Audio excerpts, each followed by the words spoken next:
At 3:38 in the morning on the 2nd of March 2024, a CCTV camera on a slip road at the edge of Bristol city center records a young man walking north, back toward town. Police call this the last likely sighting of 22-year-old JackOSullivan. After this frame, there is no further confirmed footage of him anywhere in the city. But according to Jack's family, his phone did not go silent at 3:38. It stayed connected to the network for another 3 hours and 6 minutes, until 6:44 that morning. That gap between the last image of Jack and the last trace of his phone has become one of the central unanswered questions in this case. Investigators have spent more than 2 years trying to explain it, and in 2026, a new independent analysis has directly challenged one of the leading theories about what happened to him in that gap, reopening one of the main questions about what happened next. This is what's actually known about the 3 hours after 3:38 a.m. and what still isn't. JackOSullivan was, by every account, an ordinary 22-year-old. He'd studied at Exeter University and come back to Bristol to train as a lawyer, living at home with his parents, Alan and Catherine, and staying close to his older brother, Ben. On the night of Friday the 1st of March into Saturday the 2nd, he went to a birthday party at a house on Hot Wells Road, a residential street in Hot Wells, a neighborhood on the hillside above Bristol's old harbor. Nothing about the evening was unusual. He socialized. At 1:52 a.m., he texted his mother to say he'd get an Uber home. She waited up for him, then fell asleep. At 2:53 a.m., Jack left the party alone. That decision, to head home on his own, is the last thing anyone can say for certain that Jack chose to do. Everything from here is reconstructed from cameras. For reference, here's how police described him that night. 5'10", short fair hair, wearing a green-brown jacket over a beige sweater, navy trousers, and brown leather trainers. It had snowed the evening before, and Bristol was cold enough that people who were out that night remember it specifically for that. To follow what the cameras show, it helps to understand the geography. Hot Wells sits right beside Bristol's floating harbor, the old dock basin that once served ships from the Avon Gorge. Where the harbor meets the tidal River Avon is an area called Cumberland Basin, a cluster of lock gates, a swing bridge, and slip roads connecting Hot Wells to the rest of the city. This is the terrain Jack walked into. CCTV shows him trying, twice, to flag down a taxi. None stop. At 3:13 a.m., he's picked up on camera walking across a grassy area near the junction of Brunel Lockway and Brunel Way, right at the edge of Cumberland Basin. Police describe this as the last sighting they can confirm with full certainty. At 3:24 a.m., he tries to call a friend still at the party. No answer. A few minutes later, at around 3:30 a.m., the friend calls back. Jack picks up. He manages one word, hello, and the line cuts out. Around 3:25 a.m., another camera appears to show someone believed to be Jack crossing the Plimsoll Swing Bridge, the footbridge over the harbor lock. Then, at around 3:38 a.m., a camera on the Bennett Way slip road on the north side of the river picks up a figure walking in the direction of the city center. Police describe this as Jack's last likely sighting. Investigators have since reviewed more than 100 hours of CCTV from this stretch of road, but neither the 3:25 nor the 3:38 footage is confirmed with the same certainty as the 3:13 sighting. Police describe both only as likely to show Jack, not confirmed. So by this point, there's one boundary that shapes the rest of this case. That's the last likely trace of Jack on any camera anywhere in the city. But this boundary itself took time to establish. The Bennett Way footage wasn't identified in the first days of the search. It surfaced several weeks later, after Catherine O'Sullivan was given the opportunity to review some of the footage herself. Jack's family has since filed a formal complaint about how the investigation was handled early on, arguing that the delay in finding this footage cost the case time that couldn't be recovered. What happened in the minutes after that frame is where the visual record ends. The timeline doesn't. According to Jack's family, his phone remained active. Using their own access to his phone's location data, what the family's own timeline refers to as Find My Phone, They say his location was recorded near an address on Granby Hill, a steep street in Hotwells not far from the party, at around 5:40 a.m. That's more than 2 hours after the Bennett Way footage, and in almost the opposite direction from where he was last seen walking. Police separately investigated a CCTV sighting near Hotwell Road around that same time. They later confirmed that particular figure wasn't Jack. So the 5:40 a.m. location comes only from phone data, not a camera.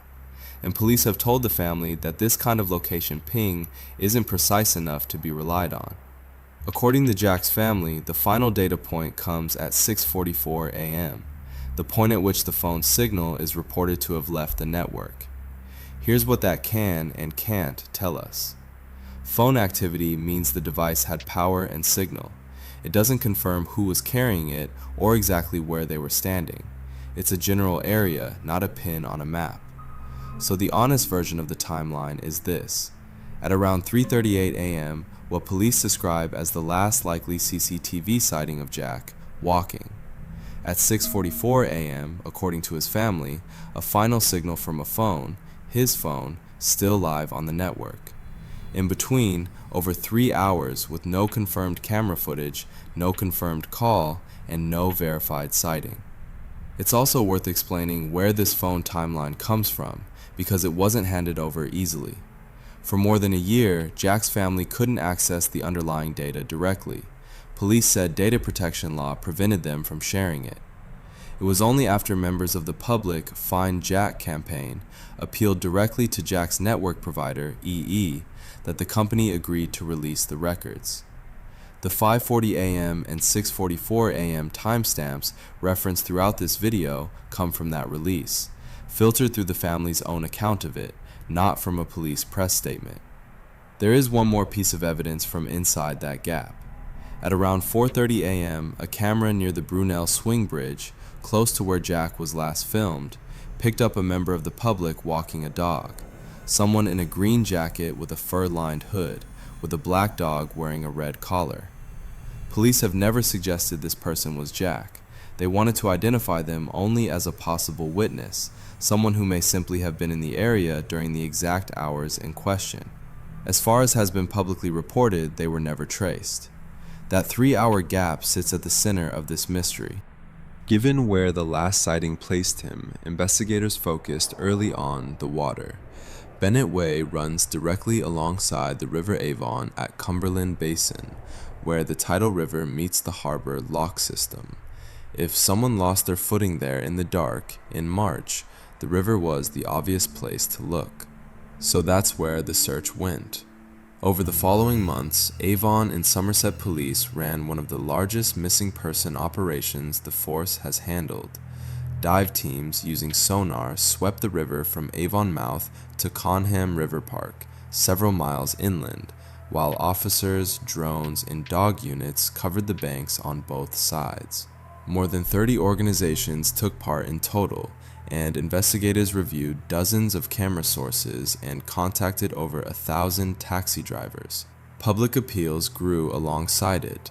The family's Find Jack campaign eventually passed 100,000 followers, and a GoFundMe page has helped fund a private investigation running in parallel with the police one. None of it produced Jack.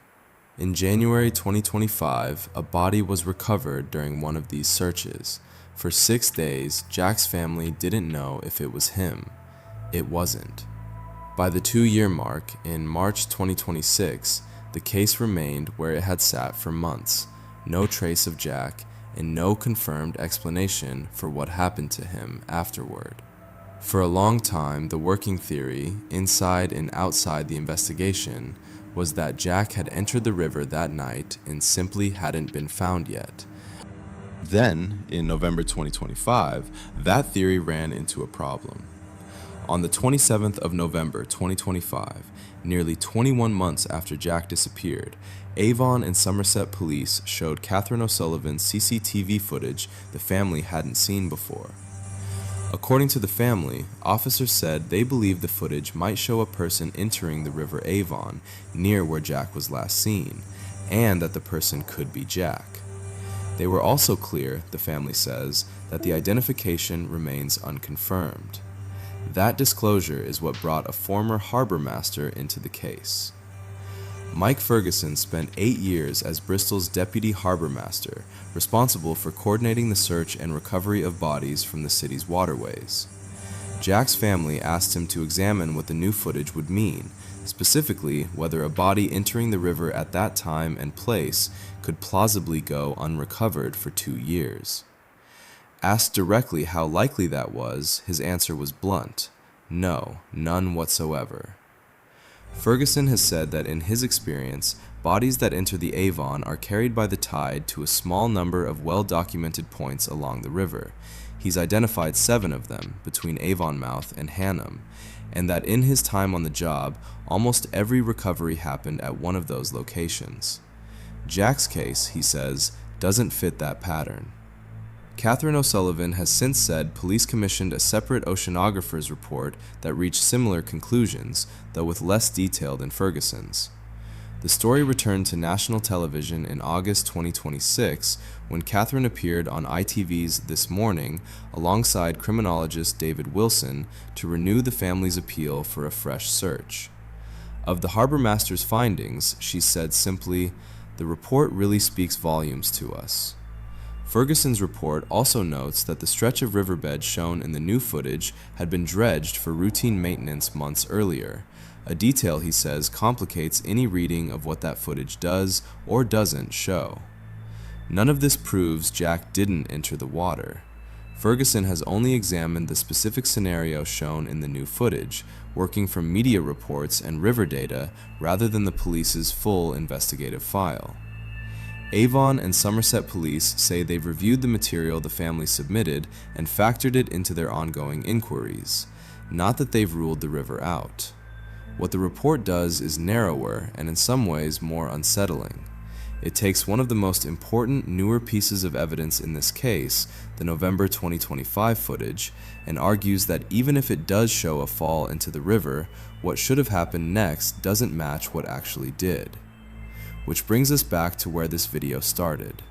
The cameras end at around 3:38 a.m. The phone, according to his family, doesn't end until 6:44 a.m. And now, the leading theory for what filled that gap has been challenged by a former deputy harbor master with 8 years of experience in Bristol's waterways and recovery operations.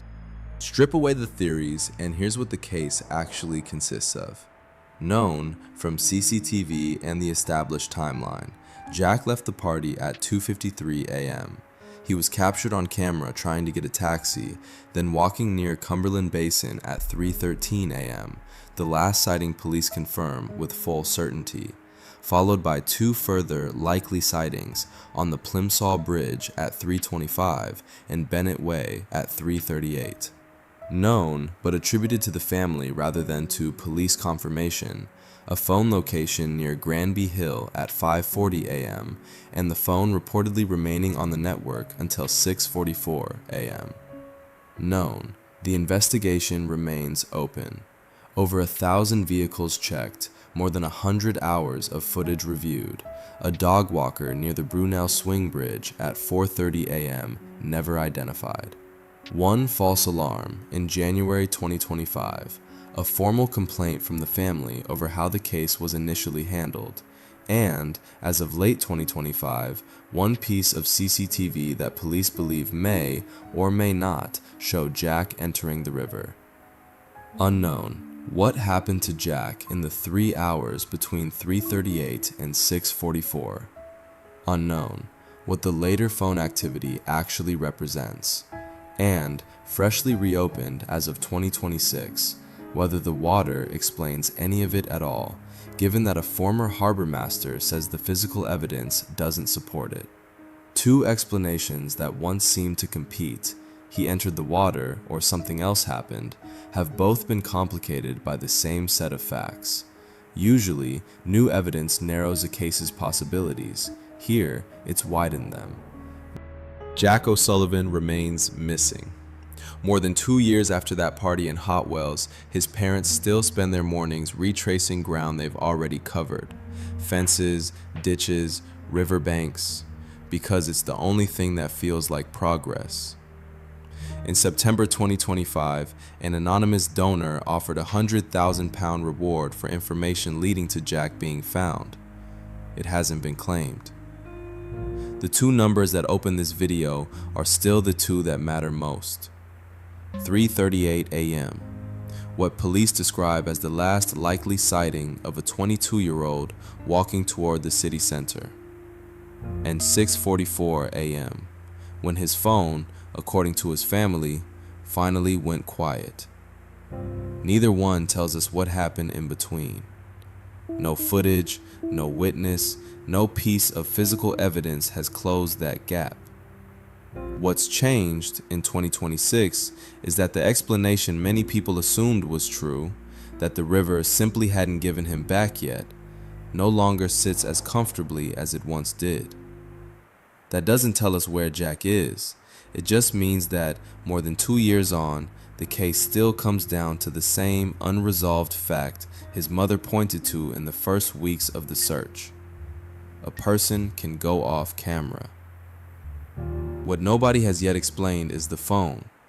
If you have any information, however small it might seem, about that stretch of road or that stretch of river in the early hours of the 2nd of March 2024, Avon and Somerset police are still asking people to come forward, quoting reference number 522-4055172.